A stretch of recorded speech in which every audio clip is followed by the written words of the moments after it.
छत्रपतींना मानवंदना करून आज त्याठिकाणी रामनवमी आहे आणि रामनवमीचं औचित्य साधून लोकसभेची होत असलेली निवडणूक आणि लोकसभेचे असणारे उमेदवार शिवाजीराव आढळराव पाटील यांच्या प्रचाराची सुरुवात आपण नारायणगाव राम मंदिरातून करत आहोत। ब्राह्मण समाजाला पहिलं नतमस्तक होते, कारण कुठल्याही शुभ कार्याची सुरुवात शुभ स्थितीने व्हावी, शुभ ठिकाणी व्हावी आणि या उद्देशाने आज या ठिकाणी लोकसभेच्या उमेदवारांनी जाण्याची सुरुवात केलेली आहे।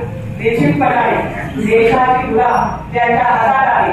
ते नरेंद्र मोदी यांचे हात बळकट करण्यासाठी, खऱ्या अर्थाने शक्ती ऊर्जा वाढवण्यासाठी अबकी बार 400 पार या उद्देशानुसार आपल्या सर्वांना एकजुटीने एक दिलाने काम करायचं आहे। नारायणगावची परिस्थिती मागच्या वेळी 5 वर्षी म्हणजे नेमकी काय तर तपासलं तरी उमेदवार इतका असला तरी सुद्धा 50-50 झालं होतं। आजही आम्ही ठासून सांगतो की या ठिकाणी मोदी साहेब डोळ्यापुढे ठेवून आज जगात ज्यांनी ख्याती प्राप्त केली, राम मंदिराचं ज्या ठिकाणी अयोध्येमध्ये आगमन आणि त्या ठिकाणी स्थापना झाली, हे स्वप्न संपूर्ण हिंदूवासियांचं, संपूर्ण देशभरातल्या हिंदुस्थानचं होतं। ते ज्यांनी केलं त्याच्यासाठी आपल्याला प्रचंड ताकदीने शिवाजीराव आढळराव पाटील यांच्यासाठी सर्वांची नावं घेतली तर हे नाव सुद्धा तुम्हाला कोणी माफ करणार नाही। म्हणून सर्व तुम्ही आतून मनापासून आजपासून जी सुरुवात करणार आहात,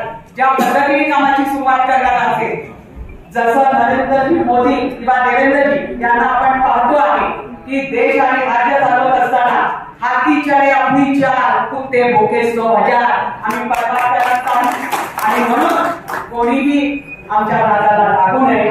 आम्ही आमचा प्रचार करतो आहोत। आम्हाला सांगायला इतकं, मांडायला इतकं वेळच नाही, दुसऱ्याचं काही खोदून करायला पण वेळ आली तर आम्ही निश्चितपणाने तुम्हाला तुमचा लक्ष उठवल्याशिवाय राहणार नाही, हे सांगायला सुद्धा कमी पडणार नाही। कारण केलेलं कार्य इतकं आहे का ते सांगता आणि आमच्या जनतेला ते ज्ञात आहे, आमच्या मतदार राज्याला ते ज्ञात आहे, आमच्या सर्व पदाधिकाऱ्यांना, कार्यकर्त्यांना ते अज्ञात आहे। म्हणून महायुतीमध्ये असणाऱ्या तिन्ही आघाड्या घेऊन हे कार्य सुरू झालेलं आहे। निश्चितपणाने विजय हा आजच निश्चित आहे की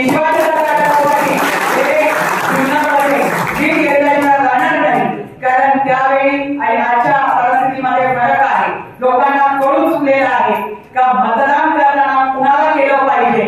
जसं गोविंदाचं राम नाईकांची आठवण होते त्याच पद्धतीने तोच प्रकार या शिरूर मतदारसंघात घडला, पण पुन्हा तो घडणार नाही याची खबरदारी स्वतः मतदार घेणार आहे। आणि मतदाराने एकदा हातात निवडणूक घेतली की तुमचं आमचं काही बोललेलं चालत नाही। त्यामुळे या ठिकाणी दादा तुम्हाला रामाचा आशीर्वाद प्राप्त झालेला आहे, जुन्नरवासियांचा आशीर्वाद प्राप्त झालेला आहे असं या ठिकाणी शुभेच्छा देते आणि माझ्या शब्दांना विराम देते। जय हिंद, जय।